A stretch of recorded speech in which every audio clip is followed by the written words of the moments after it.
Hello, and welcome to One Cool Thing, PC Mag's daily show on Facebook, where we show you one cool thing which we are testing out in the PC Mag labs.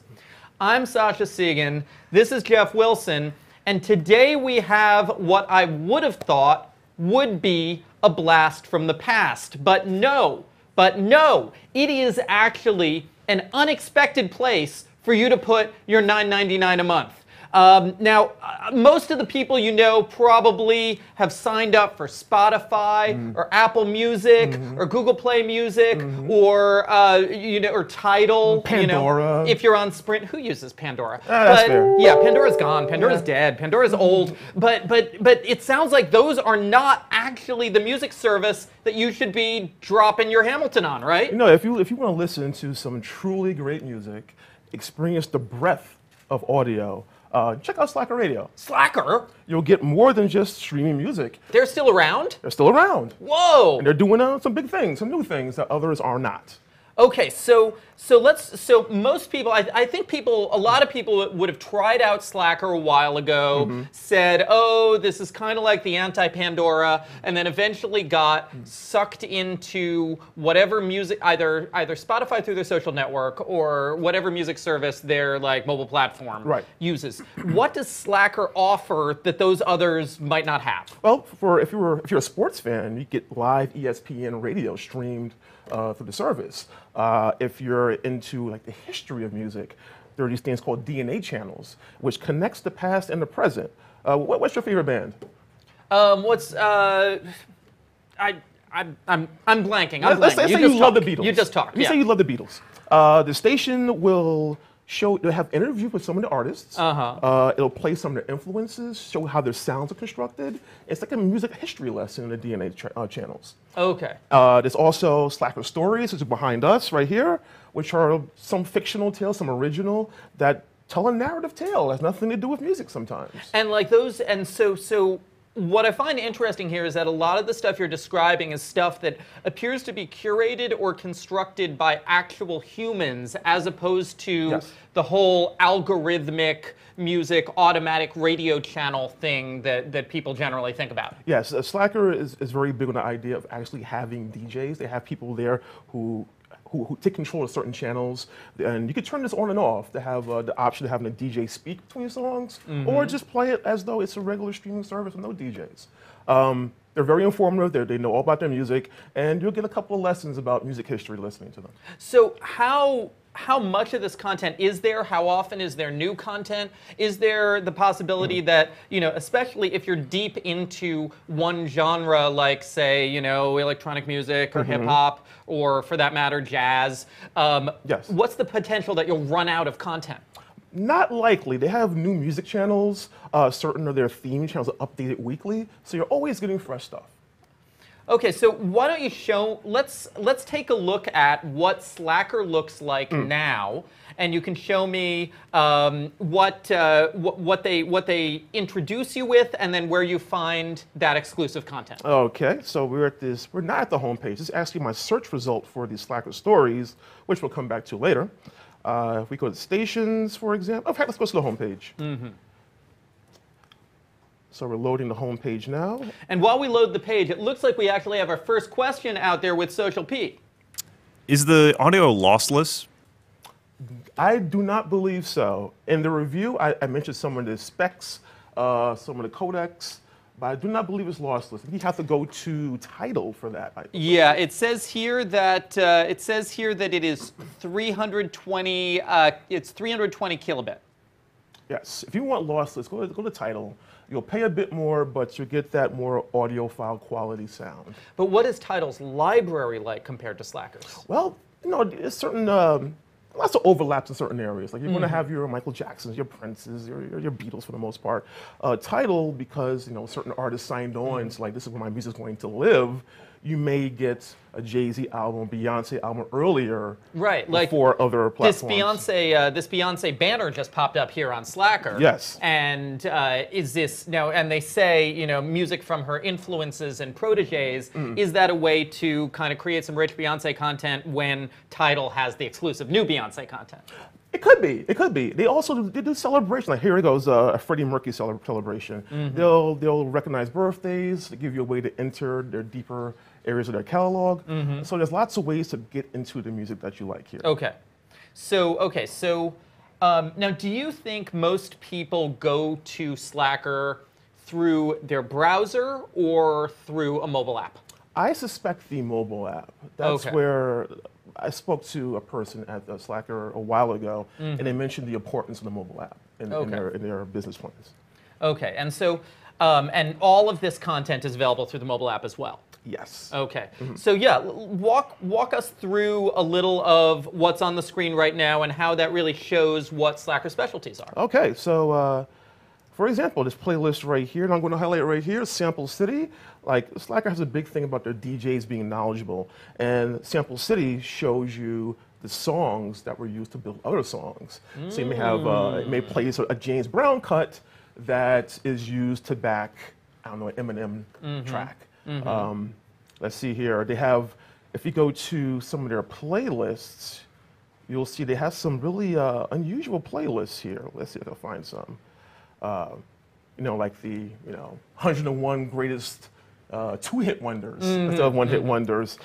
Now, they make a big deal about these DJs being knowledgeable. Now, of course, Apple Music went out and bought some what they considered were high-profile radio DJs. Where are Slacker's DJs from? Do they have a lot of experience? Are they global? Are they all US? Who are the people programming this music? They're scattered across the country. People who specialize in, say, the blues or jazz. So they know their genres. You have certain DJs who work only certain genres. And they do the deep cuts. Like you may know the popular alternative song of the day, but do you know that one that's kind of bubbling to the surface? And they're good about bringing that to the top. Are they global? Like if I decide, for instance, that I want to know more about recent Icelandic pop music, you know, will it go outside our boundaries? Yes, there's actually like a global world category here where you can find music from around the world. Okay, looks like we have another question out there. Is there a best of Lil Yachty playlist? You know what? I would hope not. But I'm sure somewhere there is a Yachty playlist. No, actually, that brings up a good question, which is that on Spotify, a lot of the playlist action is social, and a lot of what you're doing is you're looking at playlists created by individuals out there rather than by the service, which is part of why Spotify's content is so rich. Right. Is that also happening on Slacker? No, these are programmed by the Slacker DJs. Okay. You can, of course, create your own playlist and say share the link to you, but no, you can't do a collaborative thing. Okay, so now creating your own playlist, I know you say in your review that has that's one of the levels of subscription. So what are the levels of payment with Slacker? What do they get you? So you can play for free, but you're limited to 6 skips per hour, which is kind of the industry standard. You move up to the $3.99 per month plan. You get unlimited skips and offline playback on the mobile app. That is important. And then you get to the top tier $9.99 plan, and you kind of get the whole everything. The thing is, certain other rival services have family plans, like Spotify, where you can pay $15 per month, and you have 6 accounts. Slacker does not have that, unfortunately. They're kind of lagging behind in that regard. Could you have multiple people logging into one account? I mean, if you don't snitch, yeah. Yeah. I'm just thinking. But we don't condone that, of course. Okay. You know.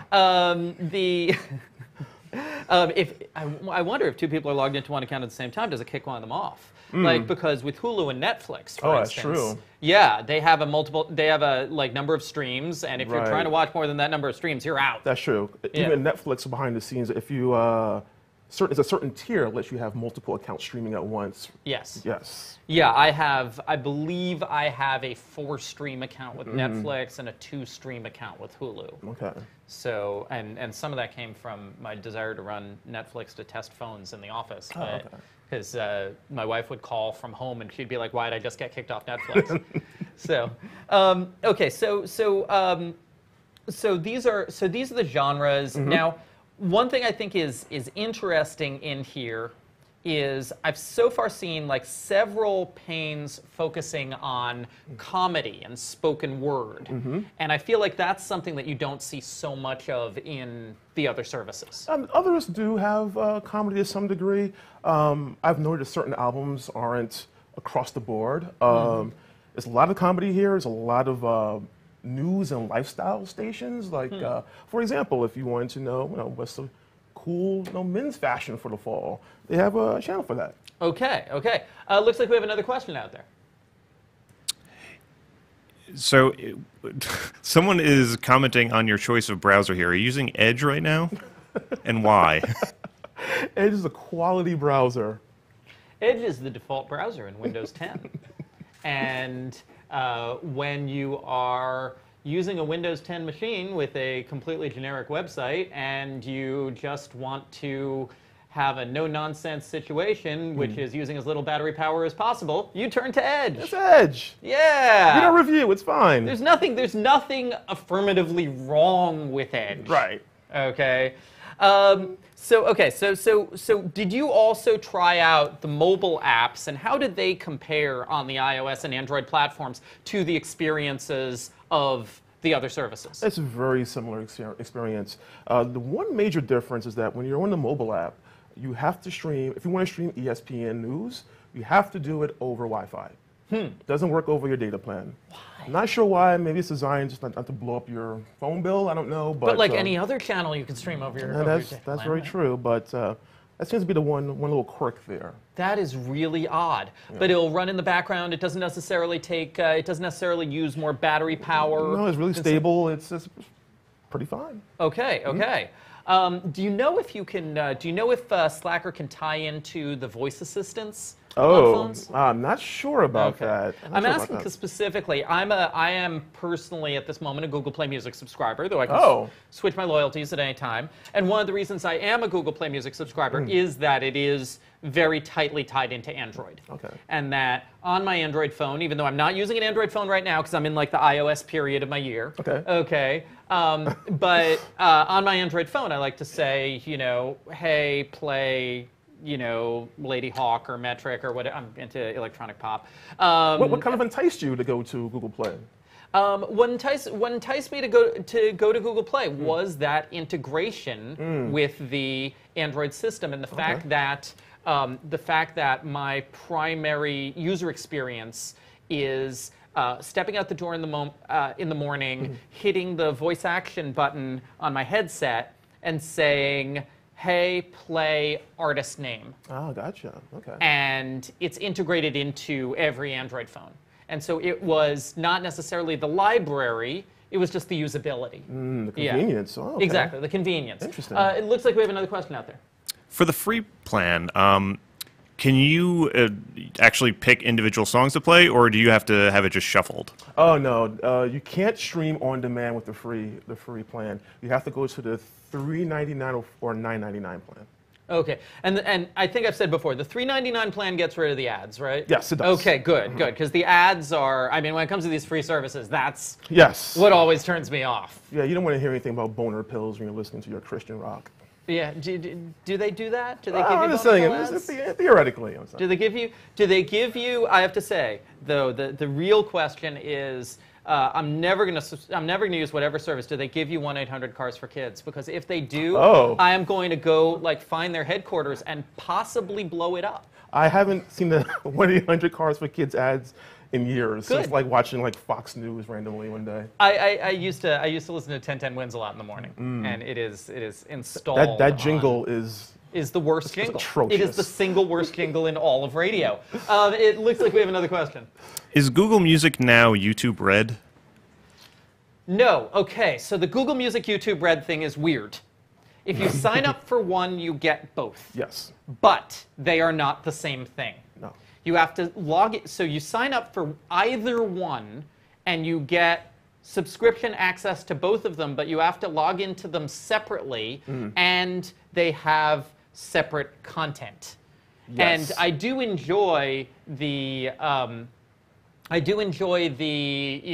background YouTube playing functions that come with my Google Music subscription. But yeah, they are they are kind of separate but intertwined. And I YouTube guess. Red has all the original video content from their YouTube stars, right? Yeah, I don't watch that. Yeah. No. Mostly it's because I want to listen to something that has like an extended video cut on YouTube, and so I just pop that up in YouTube Red and then minimize it, and yeah. That makes sense. Yeah. Okay, so we gave Slacker 4.5 stars. We did. But why do I not see an editor's choice badge? Oh, there it is. There There you it go, is. right there. So much red there. Yeah, it just like blended in. So 4.5 stars, editor's choice. Should everyone abandon their music service now and sign up for Slacker? Depending on what you need. In a case like you, where you wanted the integration with Android, go with the Google Play. But if you want some of the history of music and some curated music, some cool DJ talk, Slacker's the way to go. Slacker, it'll make you smarter about music. There's a lot to be said for that. Any more questions out there? I think we're all set. Terrific. Well, thank you very much, Jeff. This has been One Cool Thing at PC Mag. Please join us again at 3 p.m. today for Dialed In, where we will be discussing a lot of iPhone 8 rumors.